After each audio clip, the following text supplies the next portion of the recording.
For 7 years, my job was to go to the places no one else would, deep into uncharted jungle.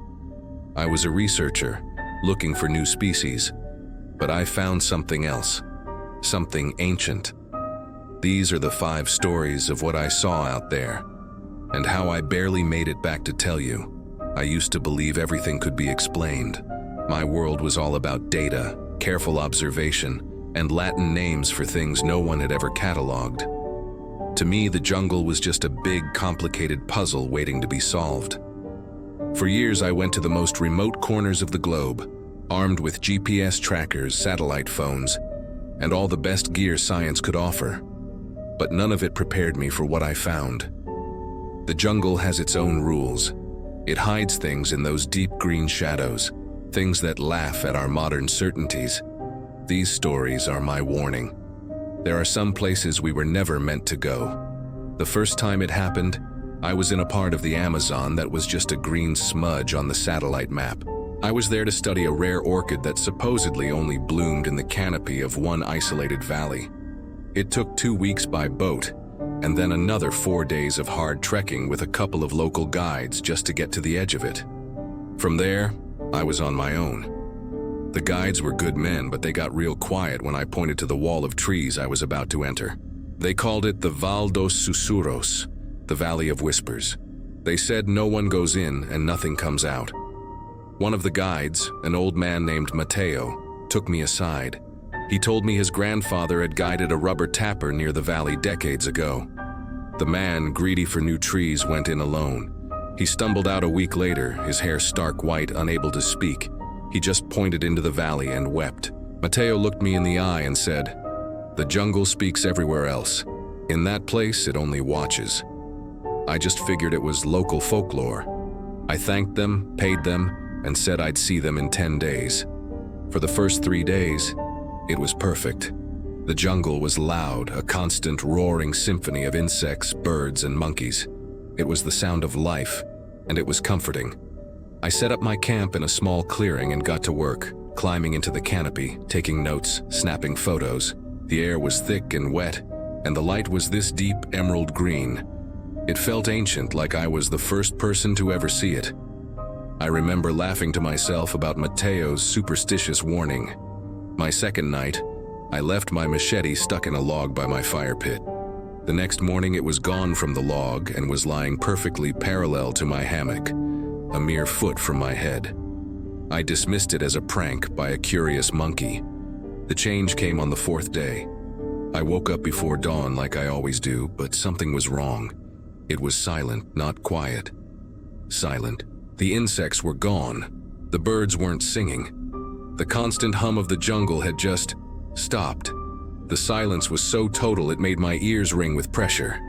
I sat up in my hammock, a cold knot of dread tightening in my gut. This wasn't natural. A jaguar, a storm. That might quiet things for a minute, but not like this. This was a dead, suffocating silence that felt deliberate. I tried shouting just to break it. My voice felt small and thin, and the sound died the second it left my lips, absorbed by the stillness. It didn't echo. It just vanished. I tried to rationalize it. A weird weather pattern? A high-frequency sound I couldn't hear? I wrote it down in my journal, and the scratch of my pen sounded like a gunshot in the stillness. I decided to get on with my work, to ignore it. I started climbing. The higher I went, the more the silence pressed in on me like a physical weight. And that's when I felt it.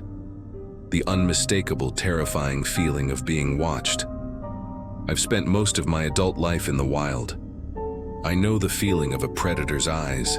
This wasn't that. This felt intelligent. And like there were a lot of them. I'd freeze on the rope, 50 feet up, and scan the trees around me. Nothing, just leaves and vines. But the feeling wouldn't go away. It felt like 1,000 invisible eyes were fixed on me. I started making mistakes. My hands, usually rock steady, started to shake. I dropped a sample bag, watching it tumble to the forest floor. As I climbed down to get it, the feeling got stronger. It wasn't just a general feeling anymore. I could pinpoint it, coming from specific spots in the dense trees ringing my camp. I stood completely still, my heart hammering. Be a scientist, I told myself. Observe. I slowly turned my head, and for a split second I saw it. At least I think I did. A shape, taller than a man, unnaturally thin, the color of wet bark. It was standing between two massive trees, and then it just wasn't. It didn't run, it didn't step back. It was there, then it was gone, like a trick of the eye. My breath caught in my throat. It had to be a trick of the light, my mind playing games on me. But then I saw another one in a different spot. Another one of those fleeting vertical shapes that blended in perfectly with the trees. Gone in a flash. That's when the panic hit. Cold and sharp. I wasn't alone. And these weren't animals. Animals make noise. These things, they were the silence. I looked down at my camp from the base of the tree, and pure ice flooded my veins. 3 of them were standing in the clearing. 1 by my tent, 1 by the fire pit, and 1 by the stream. They were perfectly still, just observing my space, my gear. I blinked and they were gone, and I abandoned everything. I didn't even pack up all my gear. I just grabbed my sat phone, GPS, machete, and my pack, and I started walking. I didn't run. That's a death sentence in the jungle, but I walked fast, trying to choke down the terror screaming in my head. The silence followed me, and so did the eyes. Every now and then I'd risk a look back. I never got a clear view, but I saw them. Blurry, unnatural shapes in my peripheral vision, keeping pace with me. They weren't attacking. They were just watching, escorting me out. At one point I tripped on a root and fell hard.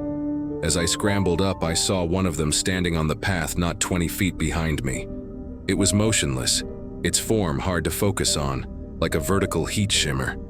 It watched me get to my feet, and then it simply dissolved back into the pattern of the jungle. It felt like they were making sure I was leaving their home. The silence didn't break until I was about a mile from my pickup spot. A single bird chirped, then another. Slowly, the hum of the insects faded back in. The sound was so welcome I almost collapsed in relief. The feeling of being watched vanished instantly. I stumbled out of that valley, scratched up and haunted. The guides were waiting. Mateo took one look at my face, and he didn't ask a single question. He just nodded, this deep, knowing sadness in his eyes. He knew what was in the valley. The silent watchers. The reason the Valley of Whispers didn't whisper at all. You'd think that would have been enough to make me quit. I tried to bury it, to explain it away as a hallucination brought on by stress. But 6 months later, in a jungle half a world away, I learned you can't run from what I'd experienced. The next encounter was different, but the feeling of trespassing on something ancient, that was exactly the same. My next trip was to the misty, mountainous rainforests of Southeast Asia. This time I was part of a bigger team, surveying a region that had been closed off for decades. I wasn't alone at first. Our base camp was big and busy. My job was to chart the little rivers flowing out of the mountains and catalog the amphibians. For a week, I was just wading through streams, taking samples, happy as could be.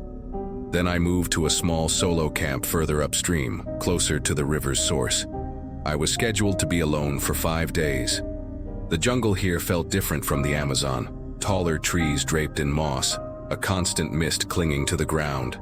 It was beautiful and dreamlike. On my second day alone, I found it. I was following a stream that had cut a deep channel in the earth.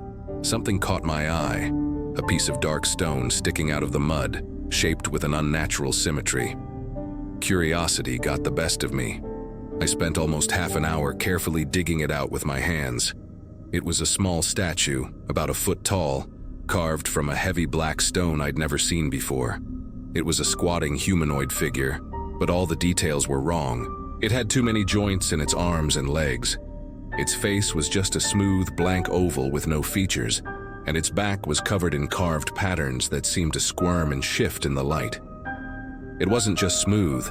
The face seemed to drink the light, creating a patch of unsettling darkness.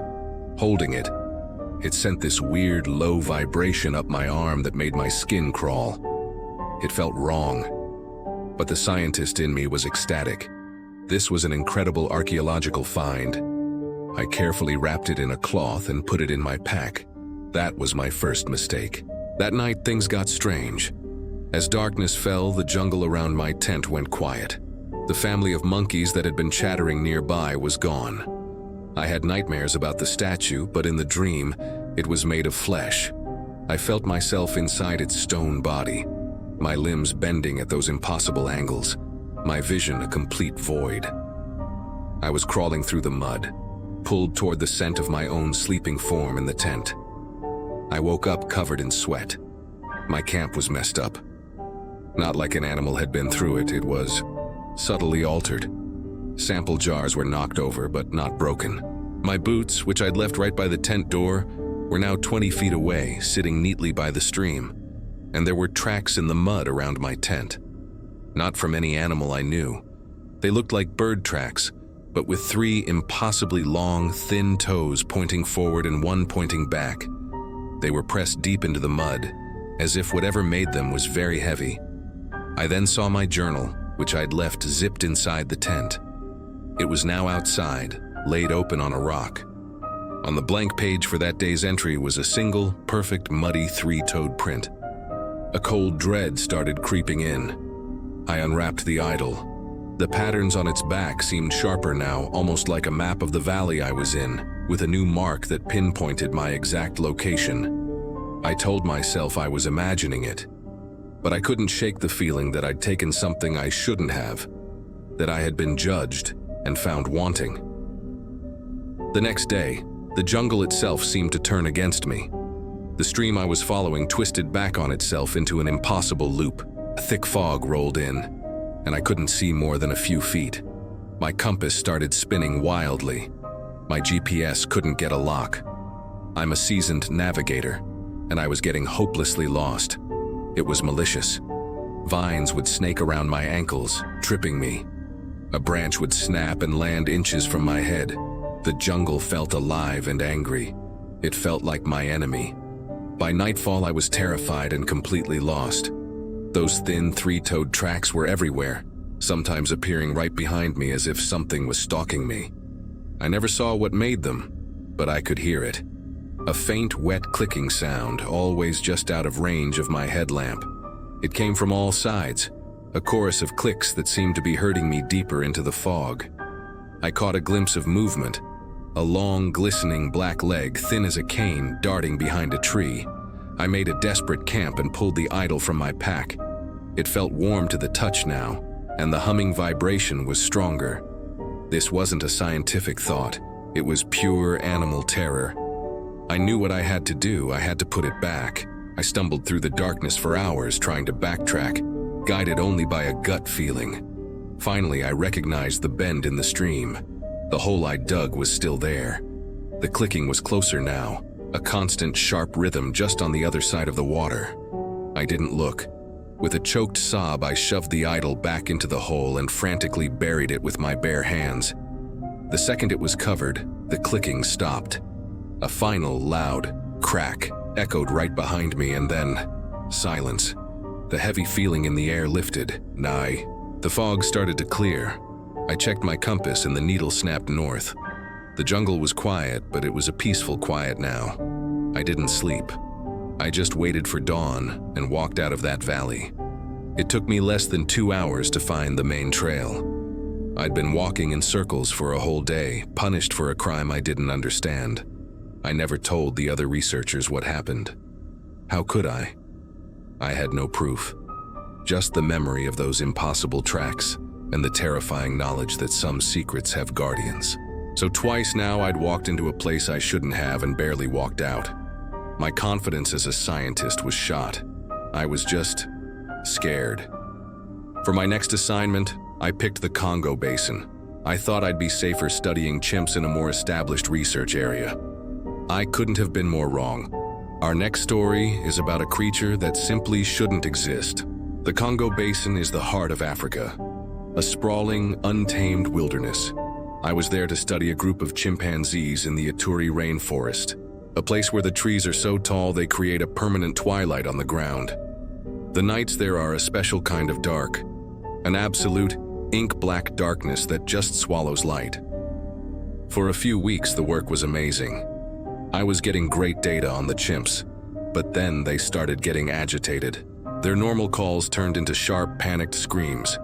They stopped coming down from the high canopy to eat, even for their favorite fruits. One morning, I found the troop's alpha male lying at the base of a massive tree.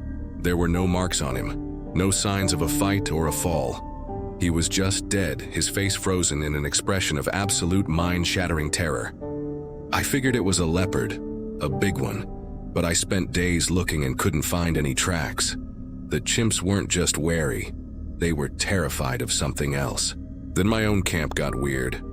I had motion-sensitive trail cameras set up around my tent. For 3 nights in a row, one of the cameras went off at exactly 3:15 a.m. But when I checked the footage, there was nothing, just an empty shot of the path. The sensor was tripped, but the camera saw nothing. On the 3rd night's footage, I noticed a single corrupted frame. After working on it on my laptop, I managed to isolate it. It was mostly digital noise, but in the center was a smear, a distortion in the pixels that looked vaguely like a hulking bipedal shape. I dismissed it as a glitch.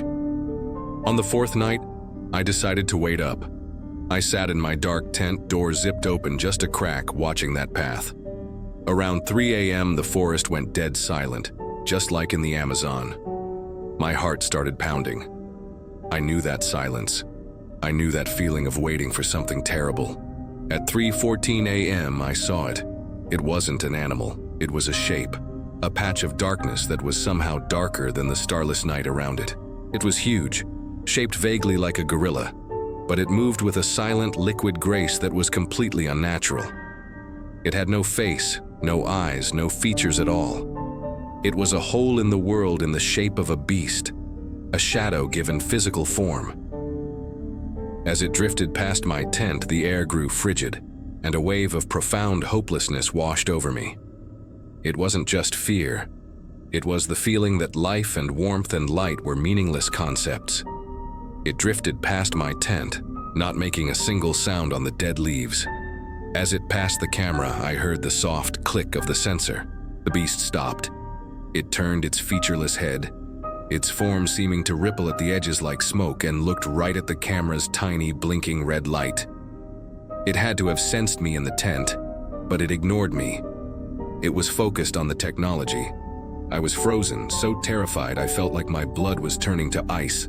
The shadow thing took a slow step toward the camera. It raised a long, dark arm and reached out. The instant its hand touched the camera, the red light blinked out. The plastic casing of the camera seemed to darken and sag, as if its very physical structure was being unmade. The creature stood there a moment longer, then it seemed to lose interest. It just dissolved.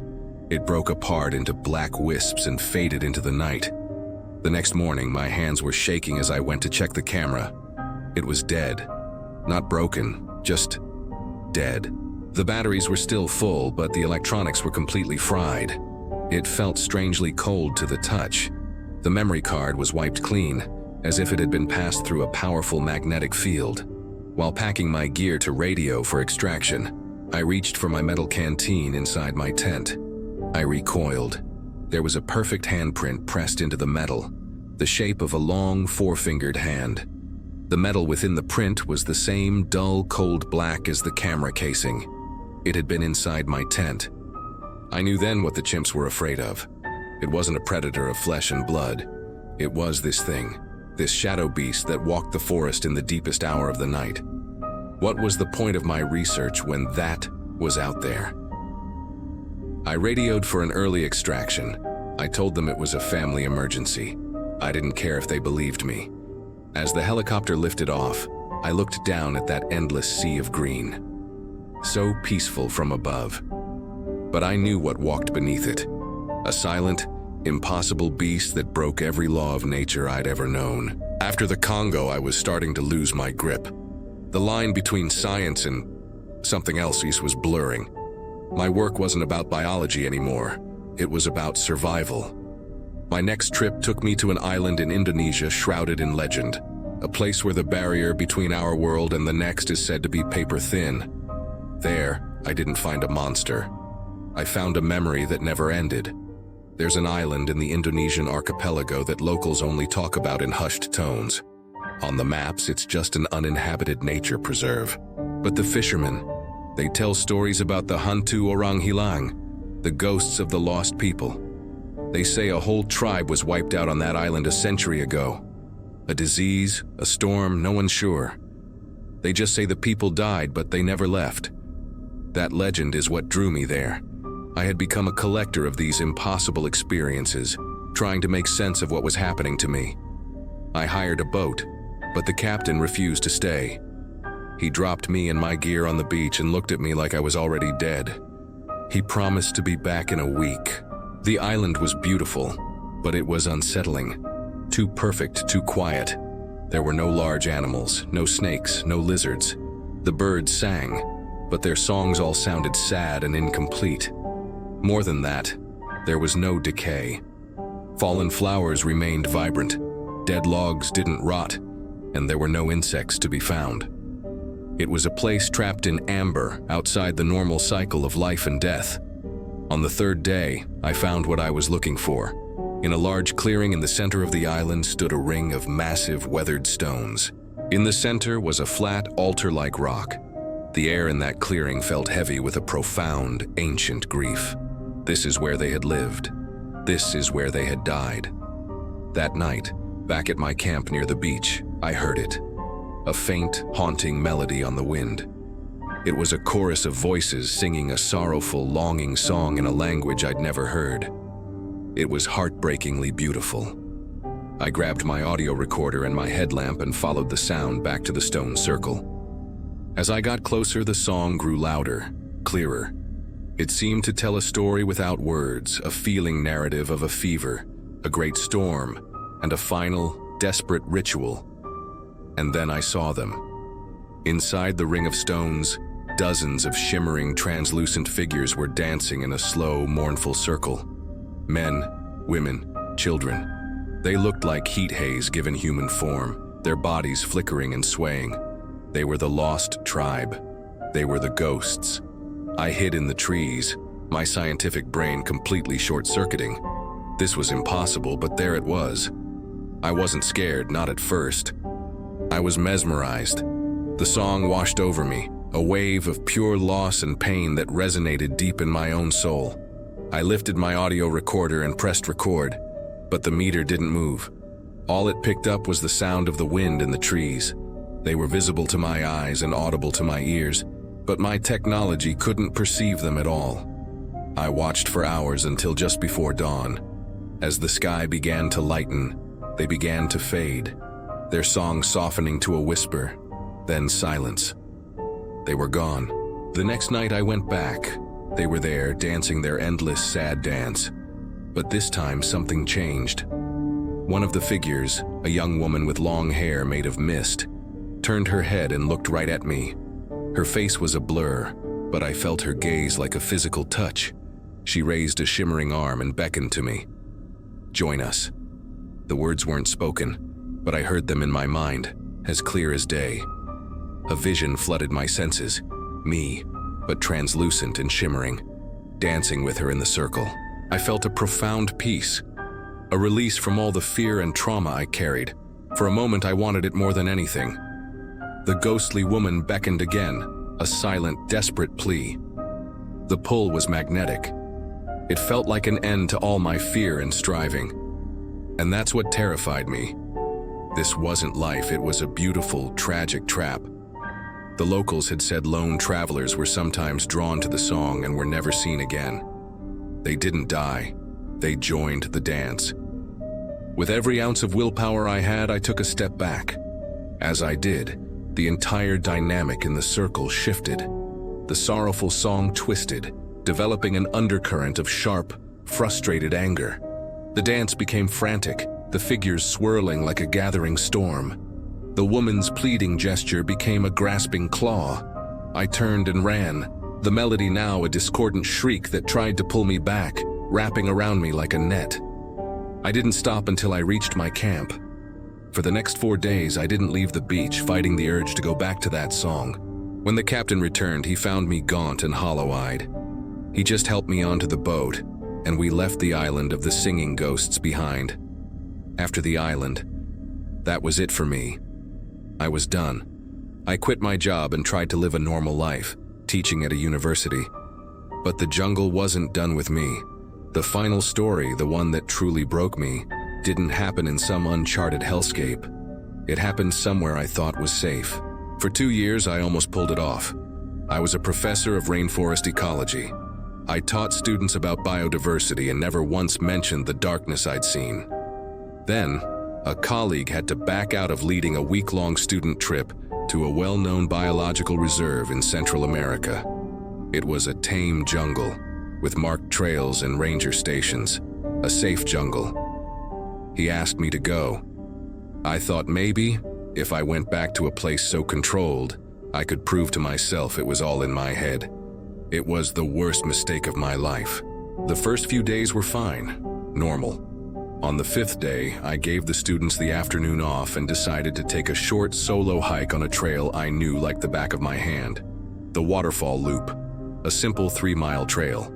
It should have taken an hour, maybe an hour and a half at a relaxed pace.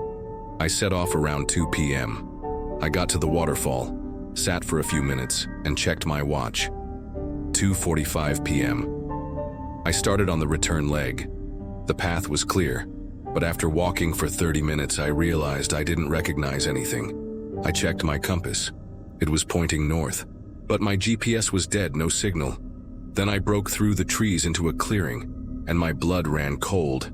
I was standing at the waterfall, the one I had left an hour ago. It was impossible. The trail was a loop. My watch said 3:50 p.m., an hour of walking, and I was right back where I started. That old familiar panic began to rise. Be rational, I thought. I took a deep breath and started again. This time I paid attention to everything, making deep scratches on trees with my knife as I passed. I walked for a solid hour, my pace determined.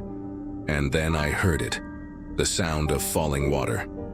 I emerged into the clearing. I was back at the waterfall. I ran to where I'd started my second attempt and checked the tree I'd marked.